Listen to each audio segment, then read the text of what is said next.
little bit of Conan Gray here on 98.5 WNUW Aston. The time is 3:03 p.m. of a Friday. That's how they say it in England. They say 3:03 of a Friday. And I'll be kickstarting your weekend. You already know who it is. My name's Owen. I'm here every single Friday, 3 to 4. And I'm also here Thursday mornings with that boy Noah, 9:30 in the morning, talking about football. Today, don't worry, no NFL stuff today. There's been a whole lot of moves in free agency, and I'm not happy with a couple of things that the Eagles did, so we're just going to steer clear of that. I got plenty of content on that going out during the week, so hopefully when Noah and I get that up on YouTube, you can go over there and check that out. You can go look at Game Time on YouTube, and you can find that on New Media's Instagram page and YouTube page, so that'll be great. But for now, I got to get into Bam Adebayo. So that's the big thing this week. If you don't know who Bam Adebayo is, he is a power forward, can play the 5 too, can play 1 to 5 really, can guard 1 to 5. That's been his thing since he came into the league, really was defense. But, these last couple seasons, we're starting to see that Bam can create. Eric Spoelstra is a great coach. He's starting to give Bam more and more free reign each season. And this year, it wasn't really chalking up to be a crazy standout year. A lot of people, they'll have him top 75. They'll have him top 50. Bam Adebayo top 25 might have been a difficult conversation a couple weeks ago. But after scoring 83 points, that's right, I'll reiterate that number. 83 points against the Washington Wizards. So it's like, bro, that's basically 50 against any other team. He does now catapult himself into that top 25, probably the top 20, in my opinion. I don't know. That's what I would say for a guy that's scoring that much. But look, we knew he could do it. We knew he was capable. Plenty of the guys in the league now can do that. There have been a number. There's been a plethora. There's been a myriad of different explosions on the NBA court. We had Sadiq Bey score 50. I'll never forget it. That's the game I keep going back to. Sadiq Bey with the Pistons put up a nasty 50 ball. He's like 7 or 8 from 3 or something like that. Crazy numbers from 3 that game. When he's doing, Malachi Flynn had like a 40 or 50 ball, the Ginger Mamba. So there's a lot of guys in the league that are capable. Basketball is a game of momentum. And if you get hot at the right time, you can stay hot and you can just keep on scoring. Now, something I said earlier, the word I said was ethical. Was the 83 points ethical or not? When you think ethics, you think the origin of ethics. You think about social contracts. You think about being nice to other people when you really don't want to be. But that's the terminology that's used in sports nowadays. Is it ethical to score 83 points, or were the refs giving him fouls? I got into an argument in the comments section of Basketball Reference, as any good basketball fan would do, because I was not happy with the pure, sheer acceptance of what I just saw. They had put up a graphic, I'll pull that up for you in just a moment here, that Bam Adebayo had the 6th most productive basketball game in history when he did that. And they take into account not just shooting percentage, because he didn't even shoot that well, 7 for 23 from deep. Shameless.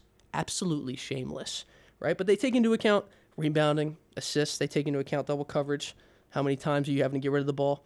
So, I wasn't too thrilled with the listing. Everyone commenting, where's Evan Monsky, right? That's a fun niche little name. My real NBA fans will know which game I'm referencing there. But with a game score of 60.5, that was Bam's game score of that game.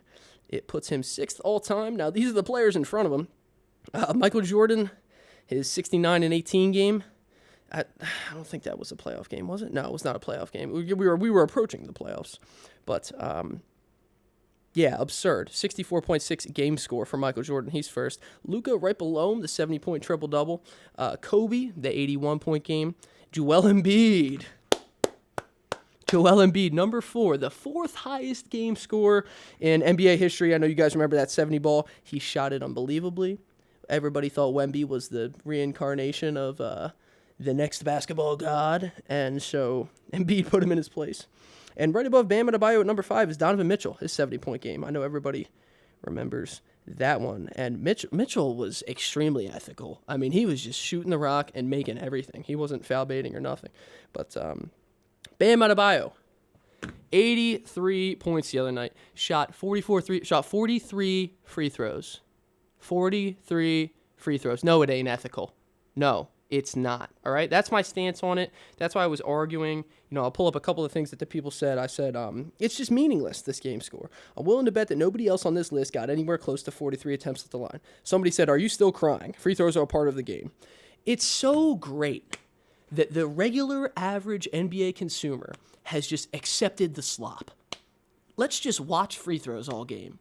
Let's just watch it. I love it. I love watching, oop, whistle. Oop, whistle.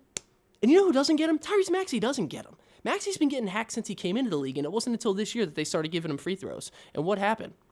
He scored 30 points a game, and then he broke his finger because he's working so darn hard. But that's the modern game. If you get the free throws, you get paid. And then if you get paid, you're going to get more free throws.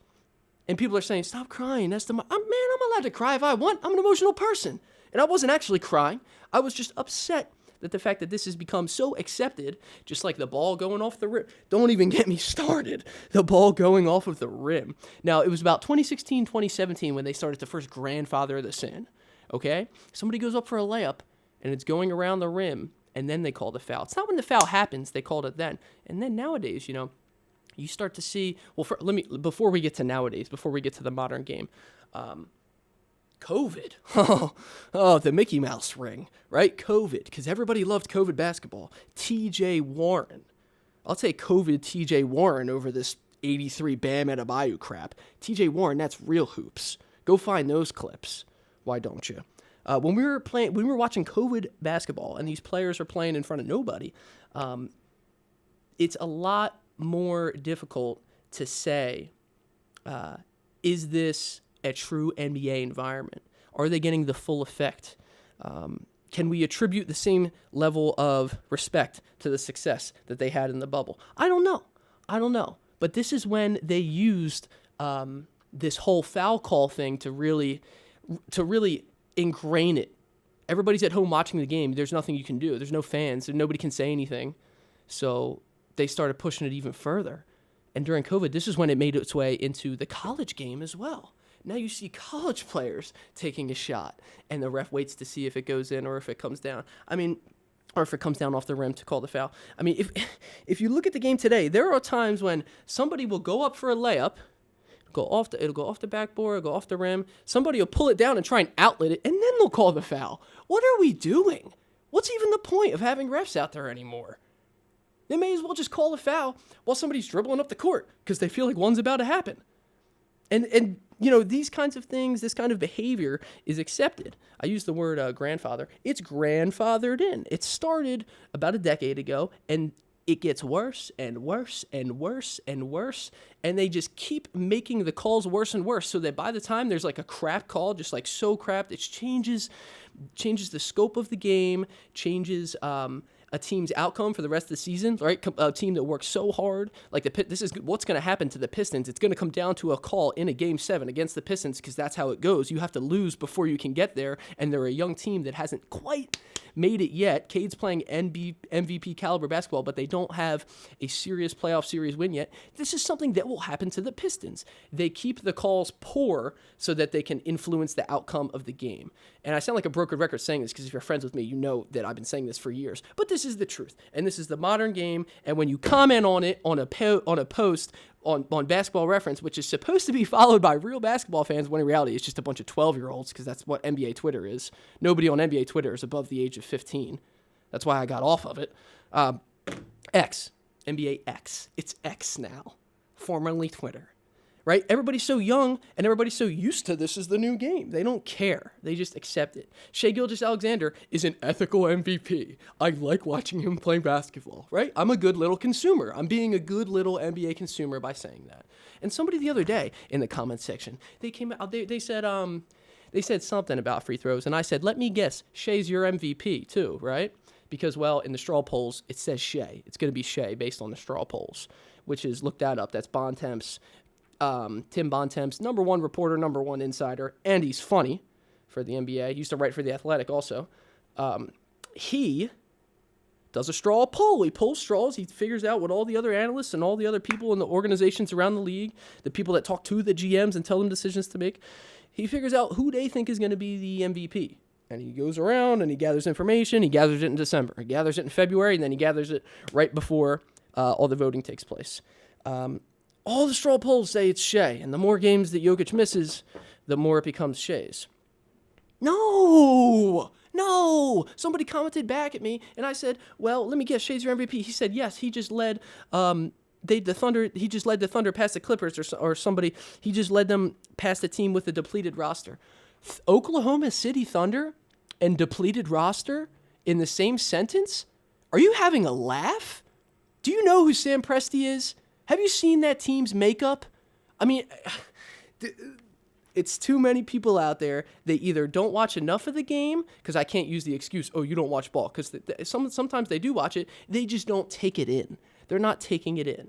They haven't seen the evolution of the modern NBA. And what happens is it leads to players like Bam Adebayo, who absolutely has all the talent in the world and is going to fry 99% of people who pick up a basketball. It leads to guys like that getting 43 attempts at the line, shooting 23 threes. That's what it leads to. And it's sick and it's a fun product. But if you watch that fourth quarter like I did, then you would be right there with me. People are like, oh, he's getting hacked all game. Yeah, he was. And then it got to the fourth quarter, and it just became unwatchable. I mean, he's airballing three after three. I can't do it. I complain enough about the NBA, for two people. You would, I mean, I do complain about it a lot, but what am I supposed to do, right? I'm a Sixers fan, so even when things are going well, they're not going well. So, man, we're dealing with a lot of injuries, man. Oh, the game last night. Embiid didn't play. Maxey didn't play. Edgecombe didn't play. Paul George didn't play. I don't think Bona played. Like, we in deep doo-doo. But, hey, look, whether you believe that Bam Adebayo scored 83 points ethically or not, whether you believe that this whole new foul culture in the NBA is okay, that the size of your contract determines the foul, that, you can just stick your leg out and kick somebody in the balls and miss the shot, but after they grab the rebound for the outlet, they can say that it was a foul on them because your leg made contact. If that's good with you, if you like that product, so be it. But I'm gearing up for March Madness. We're going to talk a little bit about college basketball. First, we're going to take a little break. I want to play some Radiohead. I want to calm myself down. You're listening to 98.5 WNUW. All I need here on 98.5 WNUW, that's Radiohead. Who doesn't love Radiohead? They call Radiohead the band's band. Why do they call them that? Little piece of trivia for you. Why do they call Radiohead a band's band? Do you know? Because I know they call Radiohead a band's band because they did not follow the construct that the money-grabbing record labels want you to follow. They didn't do it. Tom York is the man. He's a little weird, but he doesn't like the limelight, and that's completely normal. He's the man. He's super talented, beautiful voice, beautiful songwriter, man. He writes some great music. Let me pull this down a little bit. Whoopsie, whoopsie, whoop. There we go. And, he's got a great cast behind him. So they did things their own way. They do things for their fans. They put shows together for their fans. They travel and bring all their own gear, and they do their own setup with their own background, and they've been doing it since the start. Radiohead does not conform to society. They do not follow the rules that the people with the big bucks want you to follow. They don't. They make music for themselves. Tom makes music for Tom, and they make music for the fans. That's what they do. And that's why I love Radiohead, and that's why you should love them too. They're your favorite band's favorite band. That's what they say. That's what they used to say about MF Doom, your favorite rapper's favorite rapper. I gotta see if we got some MF Doom in here for you. I mean, I'm not gonna play it today. I don't know that I'm feeling some MF Doom right now. I'm probably going to play. I won't tease that. We got good tunes coming up. But first, college basketball. Ladies and gentlemen, Selection Sunday is in 48 hours. That's right. March Madness. Get your FanDuel out. Get your DraftKings out. Get your bonus bets out because it's time to bet on college basketball. Just kidding. I won't do it. As addicting as it may look, and as all these commercials are going to tell you, ooh, download this. put in this code, download this, do that. You got to find the fine line, walk the fine line. There's places where you can go and enjoy the game and hang out with your friends without having to consume, without having to be a good consumer, a good little consumer. Now, my pick's Duke. I told everybody my pick was going to be Duke. When the Boozer brothers committed a long, long time ago, over a year ago, I had a vision. I had a vision of Cameron Boozer making a buzzer beater in the final, beating Kelvin Sampson again. Kelvin Sampson falling again, taking on Houston and beating them on a buzzer beater. That was my vision. I had it a long, long time ago. And, those are two schools that are going to be battling for top spots. Duke's going to get a 1. Let's be honest. Duke's going to get a 1. Houston may not. You never know. But I like Kelvin Sampson a lot. Good coach. He has made it all the way there, but hasn't quite got the job done yet. Those are the two teams I'm going to say keep an eye on because they have a good balance of ridiculous talent, but also experience and good coaching. Can't discount John Shire. That's the boy right there. We like young coaches who aren't afraid to get in the face of the official. But I'm not hopping back on the UConn train. I'm not gonna. I don't know if BYU are they doing okay in that tournament? Does anybody know? Because the Big 12 is stacked. AJ DeBanza and BYU. He was looking like he was gonna lead that team to a crazy March Madness run, and now we're gonna be waiting till Selection Sunday to see exactly how all of this plays out.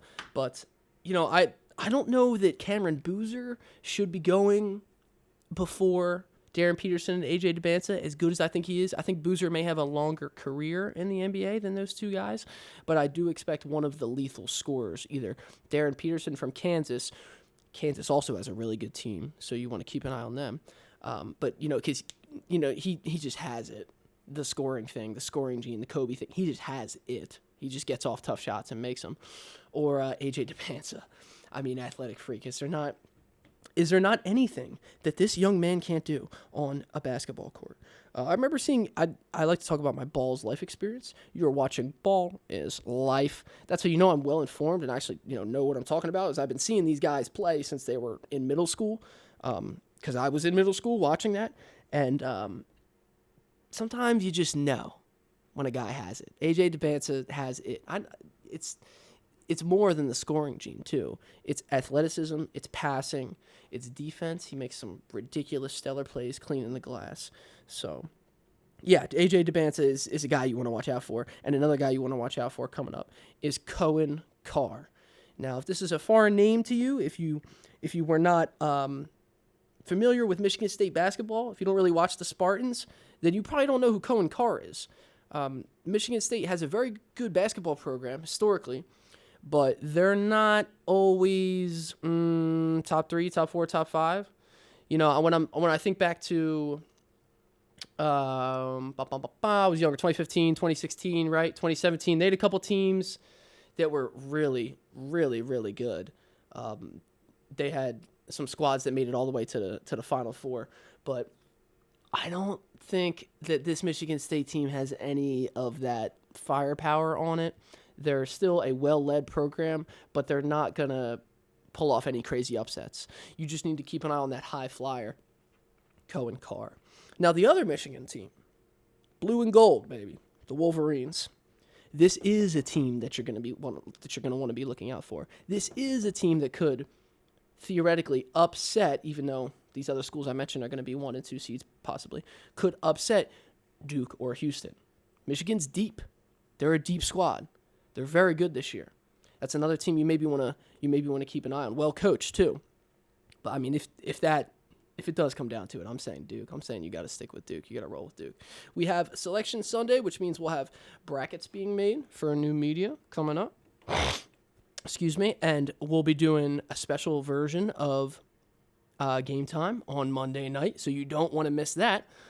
We won't just be talking about March Madness. We'll be talking about all kinds of sports. Obviously, the World Baseball Classic is going on, and we want to hit on that. Gavin is usually super funny with his opinions about what's going on at the World Baseball Classic, and he has a foot in both camps with Mexico and the USA, so he gets all the tea and all the news from both sides, which is good. But yes, we have a lot of exciting things upcoming on new media.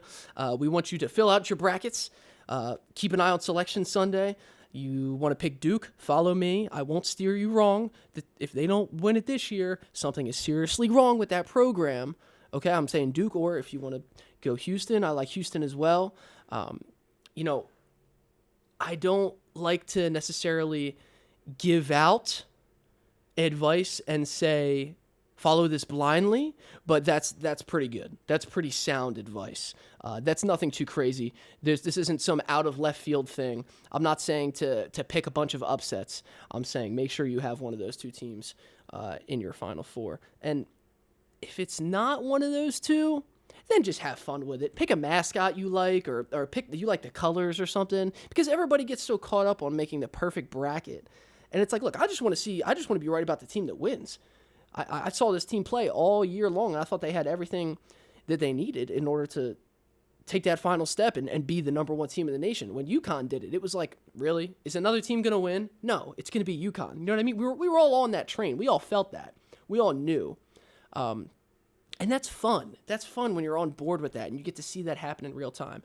Unfortunately, Danny Hurley's like just nuts. That guy's like psycho. Got himself thrown out of a game last week, actually. And, yeah, he's must-see TV.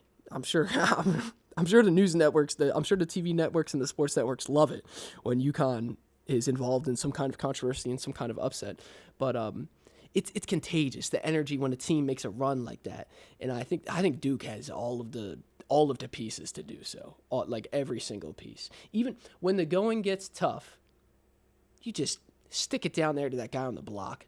His dad's an NBA vet, right? Carlos Boozer was in the NBA for 10 years, 15 years.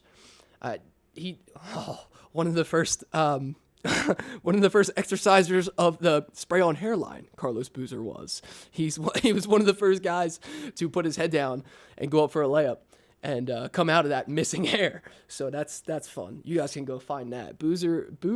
Oh, look at, I'm just thinking about it right now. Let me see if I can pull one up real quick. Carlos Boozer sprayed on hairline, but for all of my current NBA fans, my up-to-date NBA fans, you'll remember Jaylen Brown did that.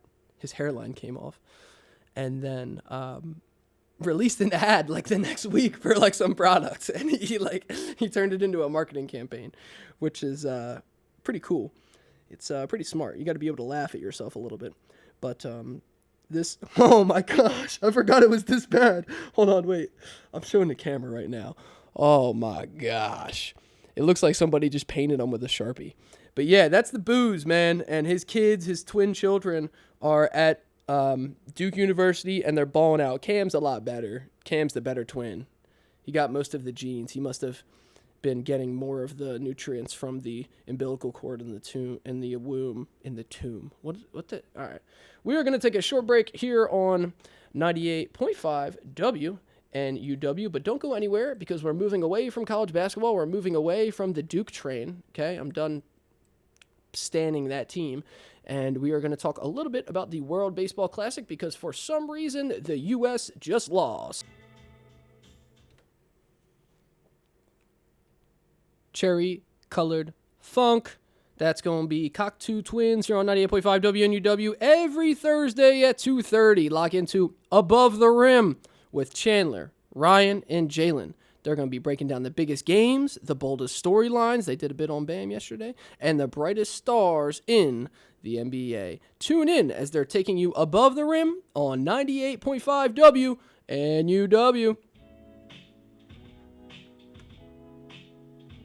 I wanna see you, girl. Man, if that ain't the truth. Woo! See You Girl by Steve Lacy here on 98.5 WNUW. We all got that girl or guy out there that we want to see, and we all got that good music here on 98.5 WNUW to get you feeling right, to remind you of that person that you want to see. Steve Lacy burst onto the scene probably 2 or 3 years ago. Been making music for a long time. He's got stuff dating back to like 2017, even before then. However, it wasn't until that stuff made its way onto social media, TikTok, Instagram, all the edits, that he really blew up. And let me tell you, he is talented. We love a guy that plays all the instruments himself, does all the production himself, I love an artist that can do it by themselves. They don't need anybody else's help. They can do it on the computer in their room. Claro kind of blew up like that because she was just making stuff on her computer in her room, and then everybody hated on her, blah, blah, blah. Nepo baby, you're rich. Okay, cool, sick. You mix a bunch of synths and, bells and chimes behind dreamy vocals, using like 4 different plugins at once on a computer, and then master it so it sounds good and release it. You do it. Because that's Nepo, right? No, it's not. I hate when people do that stuff. Industry plant. Nepo. Look, art is art. If you can make music, you can make music. Let them do it. I never understood that. I never, ever understood. And I never will. Because I'm a big music guy. So if somebody makes good music, then I'm going to respect it. Unless it's P. Diddy, of course. Because sometimes you need to separate the art from the artist. Right? People are like, no, you can't do that. If a person's bad, a person's bad. Look, some of the Puff Daddy joints, they had the clubs rocking back then. Now, what was he doing in the club after everybody left? That's not for me to get into. Especially not on the radio.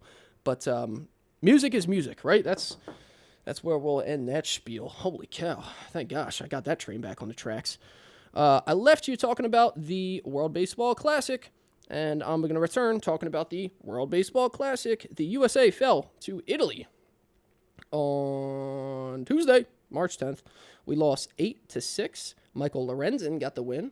Man, you remember Michael Lorenzen? If you're a Phillies fan, you remember Michael Lorenzen. He threw a no-hitter, and then he just stunk after that. It was like, oh, man.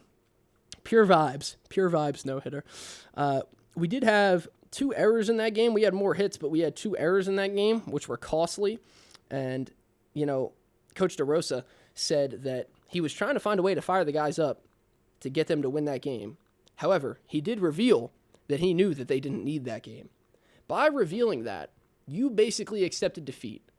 When I heard him say that, and especially, I heard that it was going around in the locker room, oh, we don't need this game we're in. Man, that makes me sick. You don't want to go out and play? You don't want to go out and put on for the country? You don't want to beat Italy? Fascist Italy? No, I'm just kidding. I got nothing against Italy. Italy's actually pretty cool.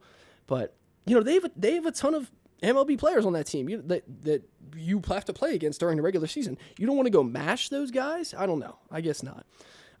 Hey, look, maybe I shouldn't be discrediting Italy so much, right? Because the next day, Wednesday, they smacked around Mexico. They beat Mexico 9-1. And now Italy's advancing and Mexico's not. So, low-key, thank you, Italy, because they just helped the U.S. secure their spot as they will be playing tonight. We got Webb back on the mound. Holy cow. Logan Webb is back on the mound tonight.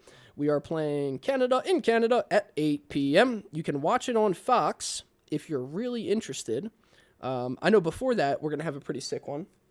Christopher Sanchez from the Phillies will be throwing against Ryu from Korea.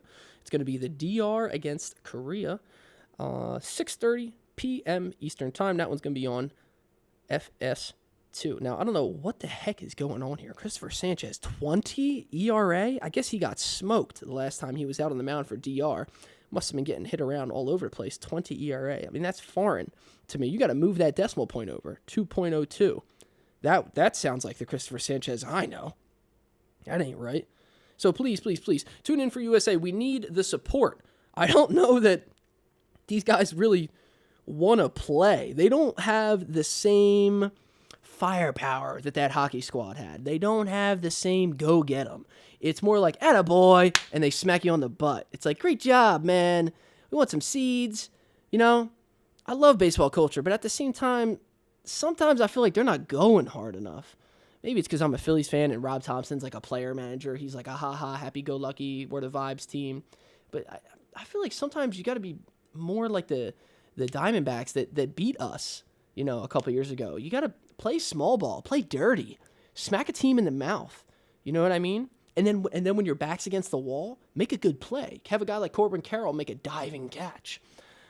Does USA have the grit? We have all the talent in the world. Maybe only the DR is better 1-9. If that, you could argue the U.S. is better. But do we have the grit? Do we have what it takes? I like to think against Canada we do, our neighbors to the north. Canada, or should I say India/China 2.0. They're not even Canada anymore. We need to take on Canada and give them everything that we have. I want to beat this team 10-0 tonight. I want Aaron Judge to hit a bomb. I don't want him to go 0 for 4. I want him to hit a bomb, a 500-foot home run. That's what I want. And that's going to be at 8 o'clock tonight. Hopefully the USA can do something. Hopefully they can do something. I'm very happy that I'm seeing all these things come out about, Jack Hughes and the guys on the team, like Connor Hellebuck. All these guys, they got their praise after the Olympics, and they deserve it. They earned it. That's what you should get for putting on for your country, especially in a time of crisis. There's a lot of things going on right now that a lot of people disagree with.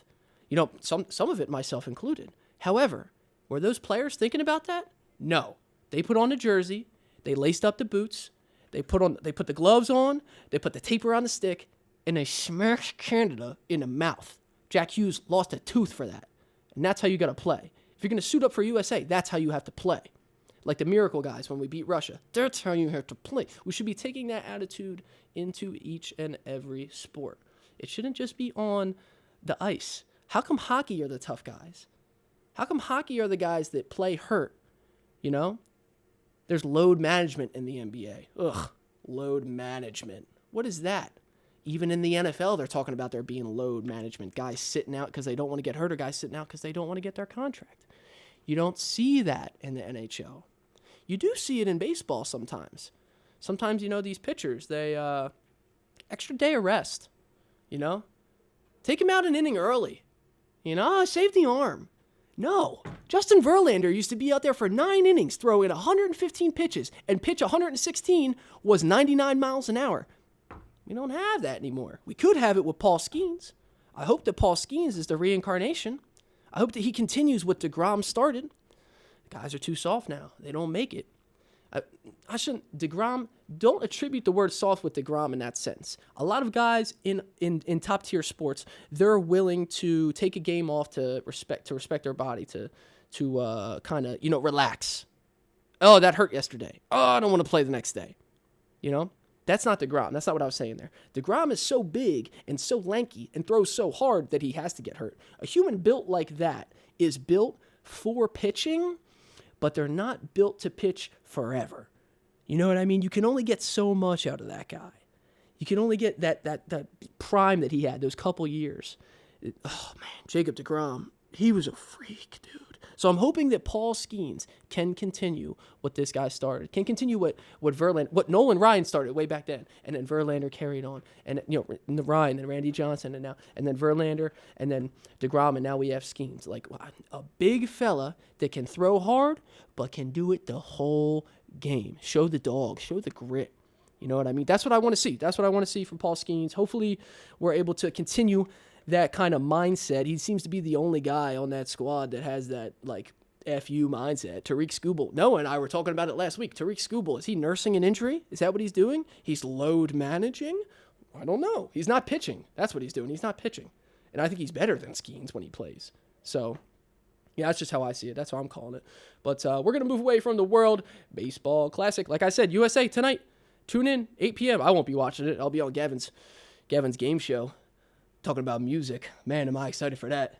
But 8 p.m. on Fox. You do not want to miss it. Stick around here on 98.5 WNUW. We'll be wrapping it up in just a bit. But first, I'm going to play you one of my favorite things in the whole world, French tips.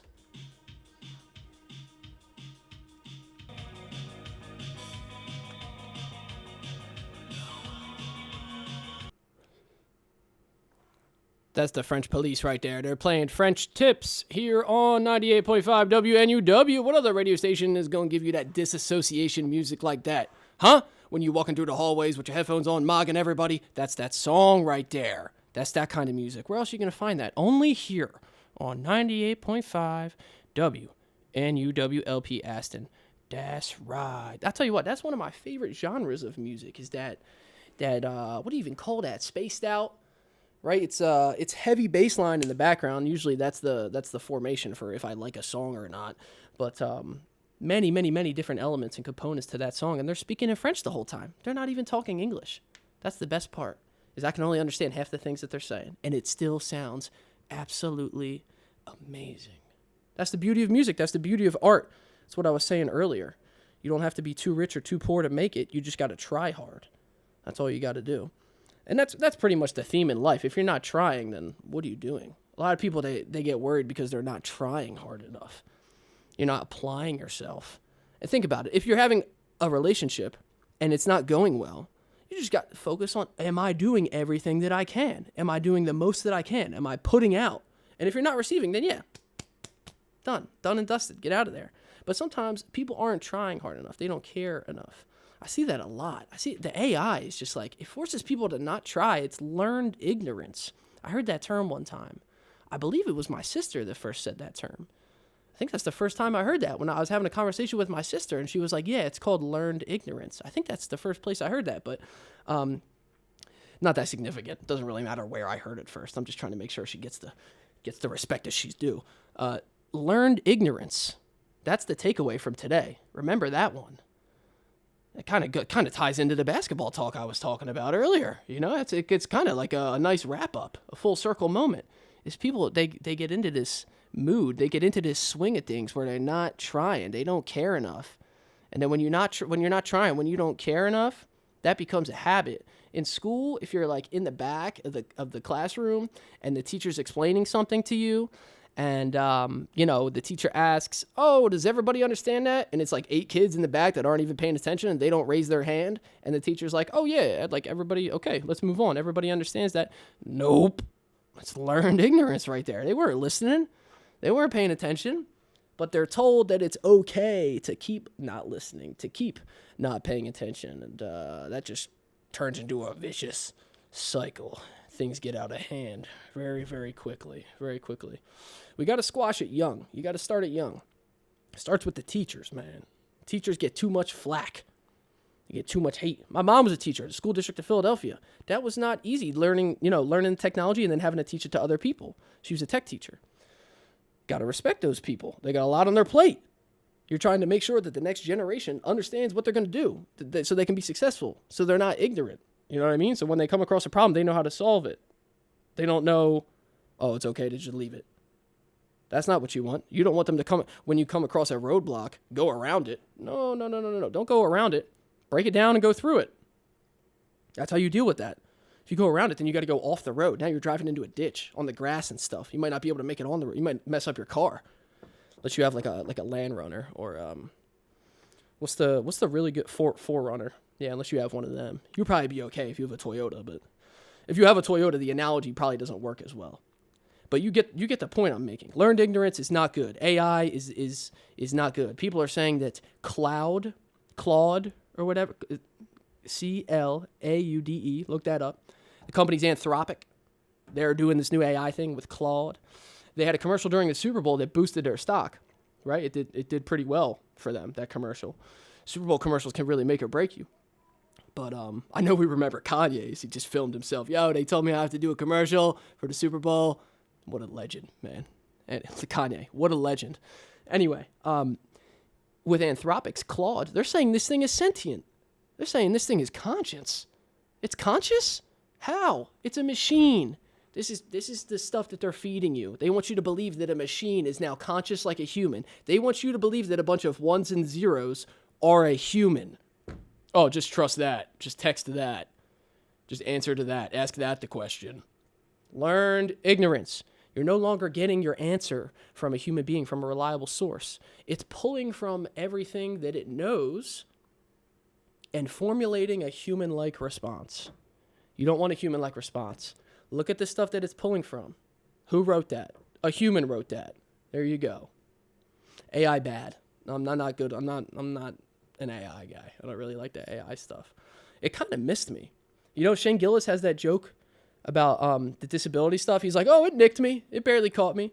I kind of had that with the AI stuff. It didn't really, it might have nicked me, but I didn't really get into it at all. When I was in high school and COVID hit, oh man, everybody just stopped. They kind of just stopped doing everything, you know? That was the first place that we saw the AI start to be used, because guys were like sleeping on the Zoom, or guys were playing Xbox on the Zoom. They weren't doing work. They weren't taking tests. I say guys. I went to all guys school. That's why I say that. I'm not trying to exclude nobody, but yeah, that's where the AI first started to fester. was when it was COVID, was when the bioweapon hit. Whoa, chill, what are you saying? Blah, blah, blah. Yeah, whatever, I won't get into that. But AI is a real issue. You can't just take your problems and put them into the AI. Like I said, I don't care how many times they tell you the ones and the zeros add up to a human genetic DNA code that can now think like it. That's a load of horse poo. Right? That's not true. Don't believe that. Learned ignorance is bad. Don't use the AI. Use your brain and try. Try hard. Give it your best shot. And if the person that you're handing the work into doesn't like that, no, that's fine. You did your best. You tried your hardest. In some classes, they want you to use the AI. Use AI to do this. Use AI to check your work. See what AI says about this. Why? Why do you want me to do that? 'Cause they want to poison you. They want to put this new wave of AI into your brain and normalize it. They want this to be the next big thing. Now, they're saying it's going to take your job. AI is going to take your job. It can't take the human aspect out of things. If you are still being true to yourself and you're still trying very, very, very hard, then you can't let the machine take your job. Now, the coding it's getting scary. They're telling it to do, they're telling it to solve complex problems. They're telling it to adapt to its environment, which is a little creepy. It reminds me of that movie, Life, where they're in outer space and they come across this alien life form. And at first, they're not so sure about it. Is it like a human? Can it move? Can it touch? Can it feel? And so they put it in like a box, and they keep it there. And what do they do with it after they put it in the box? They open up the box. Now it's no longer in there by itself. They put a glove type thing where you can reach in and touch it in there, and now it's reacting to that. Now it's not by itself anymore. Now humans are intervening. Think about that concept. You come across an alien life form, you put it in a box. It can't break out of the box. Fine. Oh, let's start touching it. Let's start messing around with it. And then it kills the guy and like takes over the ship. Spoiler. I just spoiled the movie for you. But I mean, yeah, that's kind of how I feel about AI. We've created it and we put it into a box. But now we're poking it. We're poking the bear. What can it do? Can it do this? Can it do that? Can it do that? I don't know. I think if we use it too much, we become ignorant. If we use it too much, we lose that sense of self. We stop trying as hard. We don't care as much. That's my take on the AI situation. I don't like when people tell me to use that. And I don't like when I see other people using it. I don't know. They say it's a part of the future. There's a boom. There's a bubble, right? There's an AI bubble. All these companies, Apple, all these, Meta, all these companies that are big traders on the stock market, they're profiting from the AI thing because they're saying, let's do all this funding so we can make data plants. Let's drain water, right? Let's make the AI better. Let's make it bigger. Let's spend money on this product so that ours is better than the other people's. It becomes a race. It was Grok, then it was Meta, and then it was Banana or whatever. The Google Banana. I don't even remember what it was because I tried not to use it. But now we have Claude. What's the next one? What's the next one going to be? What are they going to say about the next one? It doesn't matter. You can't let it affect you. Can't let it affect you. That's my spiel on the AI. We'll go to Fred again real quick before we finish up on 98.5 WNUW. Don't go anywhere. Getting ready to finish off the show, and I'm going to play some Fred again and Jazzy. This one is called 10. Nobody does it like Fred again. Nobody does it like Fred again. I can listen to Fred again and again and again and again, man.